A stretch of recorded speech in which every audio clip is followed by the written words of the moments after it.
Halo, ketemu lagi dengan saya Satria Marino masih di channel Marino RC. Terima kasih untuk terus mensupport channel ini.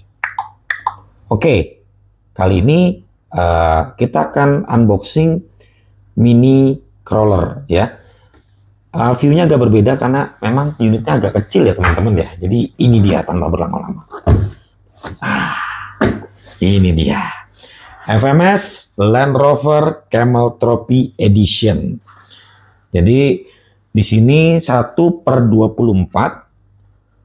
ada Range Rover, kemudian ada Discovery, ada Defender 110, kemudian ada Defender 90. Kita dapat yang mana? Oke, langsung aja tanpa berlama-lama kita unboxing. Ini dia. Coba kita lihat. Kita lihat packingan dulu ya. Ini gambarannya. Ini yang Range Rover, kemudian ini Discovery, ini D110, ini D90. Kalau lihat di sini FCX 24M-nya. Jadi, di sini juga ada ukurannya. Kalau teman-teman perhatikan ada wheelbase-nya di masing-masing tipe mobilnya. Kalau kita lihat ini agak quiet ini ya, apa namanya? Detail ya.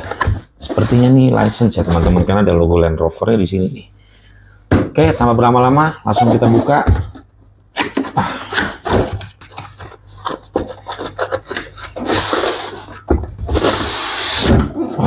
Ini dia. Oke, manual book. Ada 4 macam mobil. Di sini terlihat sangat tebal sekali ya. Ada bahasa Cina, ada bahasa Inggris juga. Kemudian ada masing-masing. Oh, ini dia.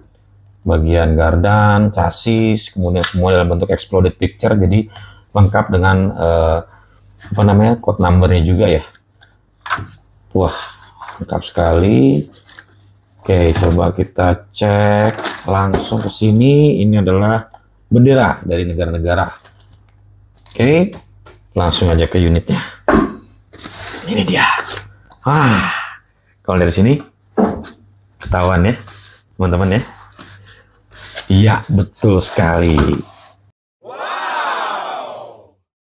Oke, suspensinya juga cukup menarik ya, teman-teman ya, dari kasat mata. Oke, sebentar, kita geser dulu. Apa aja kita dapat di sini? Ada remote. Ini dia remote-nya FMS. Oke, lihat ini sangat simple. Kemudian ban serep. Ban serepnya seperti ini bisa digunakan ya teman-teman ya. Kemudian charging USB, kemudian kunci untuk pelek bannya. Wah, ini yang lucu nih. Ada sepertinya. Ayo, ini apa nih teman-teman? Ini bisa buat tali sling dari roof rack ke titik cupnya ya, untuk mencegah ranting-ranting supaya menyentuh ke bodi dan memperkental unsur adventure-nya ya. Oke, berapa lagi? Sand ladder. Sand ladder juga cukup scale dengan warna silver, mirip dengan aslinya. Dan sudah habis. Oke, kita cek unitnya. Ini dia. Oke, teman-teman, kalau kita perhatikan dari data yang ada di manualnya, kalau kita lihat di sini, teman-teman, yang Discovery ini itu panjangnya itu 232 mm. Kalau kita lihat wheelbase-nya di 134 mm. Kemudian tire-nya itu di 48 cm dengan lebar 17 mm. Ini approach angle-nya 52. Wah, bagus sekali nih. Kemudian approach angle-nya 52, departure angle-nya 55, kemudian ground clearance di 28 cm. Ini keren banget sih. Lengkap banget detail datanya. Kemudian motornya di 050 motor. Baterainya di 7,4 volt 380. Ya, nanti teman-teman bisa baca lah ya. Oke, kita langsung lihat aja ke unitnya. Pasti teman-teman juga udah gak sabar. Ini dia, Camel Trophy Land Rover Discovery. Wah, keren banget nih, lihat tuh suspensinya. Oke, kita bicara sisi bagian luarnya dulu. Bodi terbuat dari hard body plastik. Warna kuningnya memang agak kalem dibandingkan warna Camel Trophy yang lain. Yang di RC-RC merek yang lain, warnanya dengan peleknya terlihat sama. Jadi ini cukup balance ya antara pelek dengan body. Kemudian ini artikulasinya menggunakan spring, bukan oil ya, ini spring ya. Kalau teman-teman lihat di sini, kita coba buka, terangin dikit. Oke. Kemudian dia menggunakan straight axle, terlihat di sini. Oke, kelihatan ya. Di sisi bodinya ini, depan ada bumper plastik, ada miniatur untuk winch, kemudian ada cover guard dari lampu, menyatu dengan lampu LED juga tambahan 2, lampu LED di roofnya juga. Sepertinya nih LED-nya tidak bisa menyala, hanya casingnya ya, tapi bisa ditempatkan, ada lubang untuk naruh LED-nya ya, kalau teman-teman perhatikan di sini ya. Kalau kita lihat di sini, nah jadi ada lubangnya tuh, lubang-lubang yang bisa masukin LED-nya langsung. Kayaknya ukuran 3 mm kurang lebih ya. Oke, kemudian bumper belakang juga dari plastik. Terlihat di sini ada tow hook-nya. Kemudian tempat ban serep ada di sini. Kemudian ada ladder di belakang, menambah kental lagi unsur adventure. Ada wiper di belakang, detail sekali. Ada grill lamp-nya juga, pelindung lampu. Wah, ini sih keren banget sih, kalau menurut saya ya. Ada snorkel, teman-teman, ini snorkel. Kemudian di sini ada mirrornya, mirrornya nggak bisa ditekuk, jadi harus hati-hati mainnya. Udah ada kacanya. Kemudian di roofnya ini, coba teman-teman perhatikan, roofnya ini konturnya mengikuti dari body roof mobil Land Rover Discovery-nya itu sendiri. Jadi memang terkesan sangat skill sekali. Ini 2 lubang ini bisa digunakan untuk menaruh Sunlander. Di sini ada perlengkapan pacul ya untuk membelah batu dan tongkat sticknya. Kemudian di belakang ada kampak di atas dengan logo emblem Camel Trophy. Di sisi sebelah sini ada sekop. Wah, ini lengkap banget nih teman-teman, nggak perlu belanja aksesoris lagi nih. Kemudian di depan sini ada emblem Camel Trophy yang sangat mendunia itu. Dan terlihat memang kap mesinnya dia ada warna hitamnya. Dan interiornya teman-teman, luar biasa, sangat detail sekali. Oke, bannya tadi 48 cm OD-nya, tapi lembutnya minta ampun. Luar biasa nih. Stiker-stikernya Land Rover, Camel Trophy, dan ini dia bagian bawahnya. Nah, tuh teman-teman, terlihat dengan jelas sekali bahwa dia menggunakan link road-nya ada 4 titik ya, 4 titik depan, kemudian 4 titik belakang, tetapi yang bagian depan belakang ini, bagian link road atasnya itu menyatu, berbentuk V gitu. Jadi menyatu dalam satu titik di gardan depannya. Kemudian kalau kita lihat kopelnya juga dari plastik. Terus kita buka aja kali ya. Bukanya juga cukup mudah sepertinya kalau saya pelajari. Dia menggunakan velcro. Jadi cukup ditahan chassisnya dan dibuka seperti ini. Wow, lihat teman-teman. Kita lihat bodinya dulu ya. Bodinya ini terbuat dari Lexan, cuman Lexannya agak keras. Jadi cukup baik ya, cukup terlihat skill juga. Dan ini velcro-nya ada di sini untuk merekatkan bodi ke chassis. Kemudian sistematika lampunya juga cukup komplit dari depan. Cuman bagian belakang tidak ada lampu. Kalau diperhatikan di sini tidak ada lampu. Tempat lampunya ini ada di belakang sini. Jadi hanya depan aja. Mungkin di belakang perlu tambahan lampu. Dan kalau kita perhatikan di sini ESC-nya, ya, kita coba baca buku petunjuk dulu. Cek untuk yang Discovery ini.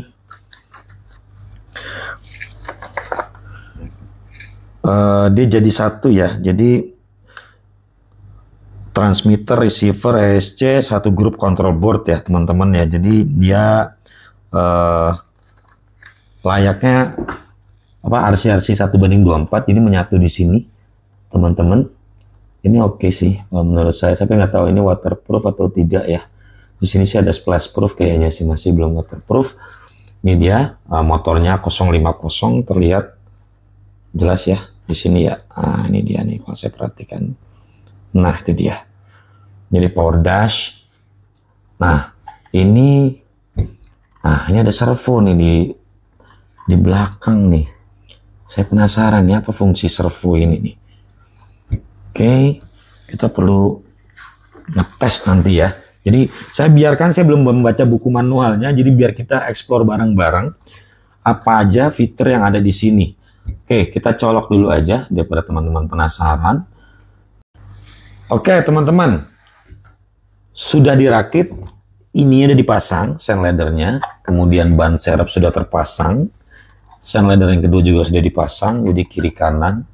Terlihat emang sand leadernya agak cukup besar, tapi oke lah, masih relevan ya, masih align lah dengan bodinya. Begitu ban serep terpasang, terlihat makin maskulin ya tampilannya ya teman-teman ya. Kalau teman-teman perhatikan, ini saya putar dikit-dikit. Ini kalau menurut saya sih 1/24 yang paling keren ya. Scale, kemudian everything looks balance ya teman-teman ya. Dari rodanya, bodinya, aksesorisnya, interiornya. Kemudian mari kita coba nyalakan ya teman-teman ya. Oke, kita nyalain bisa langsung dari sini teman-teman. Terlihat ada tombolnya di sini. Jadi kita mulai dari transmitternya dulu, on. Kemudian kita nyalakan di sini. Oke. Nah, dia untuk menyalakan LED-nya, tombol bind-nya kita pencet. Yang ini ya, tombol bind. Nah, yang sebelah sini. Ini ada bind di sini, kita pencet, terlepas lampunya akan nyala. Jadi by default begitu kita nyalain powernya, lampunya tidak menyala. Jadi kita harus pencet tombol bind-nya, terlepas baru dia mati. Kita pencet lagi baru nyala. Nah, terlihat di sini. Kalau kita perhatikan, kita matiin aja ya lampunya ya teman-teman ya. Oke, kalau kita perhatikan steering angle.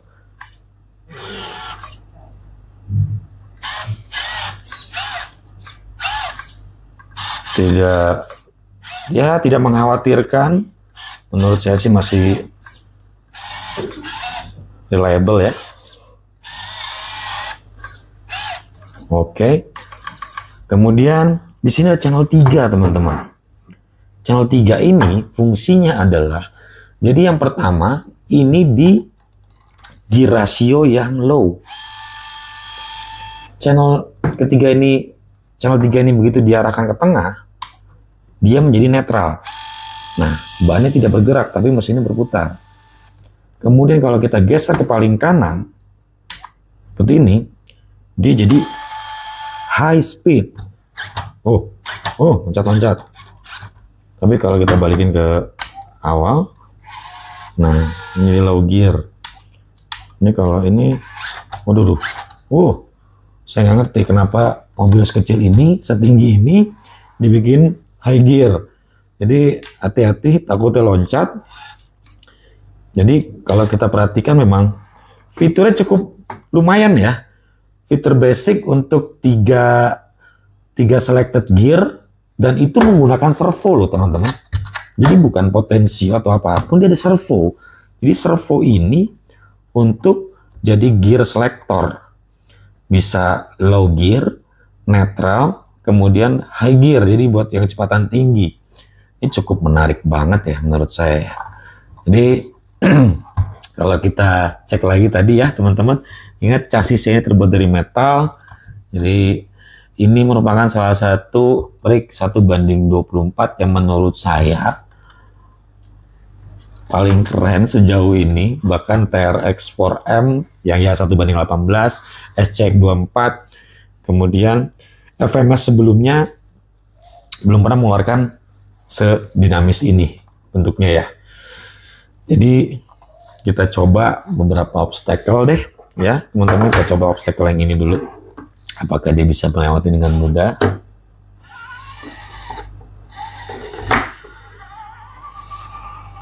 Mudah banget.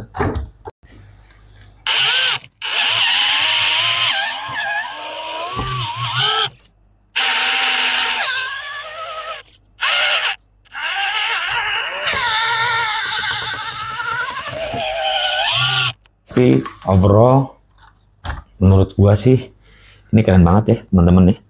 Jadi kalau teman-teman ingin beli, saya kasih linknya di deskripsi. Memang seperti kita ketahui bahwa 1:24 ini tidak banyak tracknya. Jadi track kebanyakan kita main di halaman rumah. Alangkah bahagianya kalau tiba-tiba ada satu tempat yang bisa menyediakan track khusus untuk 1:24. Saya yakin pasti akan keren banget dan mungkin akan ramai juga. Karena membawanya tidak terlalu rumit ya, tidak terlalu ribet, dan perlengkapan juga tidak terlalu aneh-aneh. Untuk upgradable-nya ya paling kita ganti motor yang sesuai dengan ukuran 050 ini dengan torsi yang lebih besar. Tapi saya rasa udah cukup lah ini ya. Ada high speed, ada kemudian netral, ada low speed juga yang high gear-nya. Low gear, netral, sama high gear. Jadi artinya sebenarnya udah cukup mumpuni untuk track obstacle yang diperuntukkan bagi 1:24. Oke, sekali lagi terima kasih untuk terus menyaksikan Marino RC. Sekali lagi ini hanya sharing, tidak ada niatan mengajarkan siapapun. So, thank you.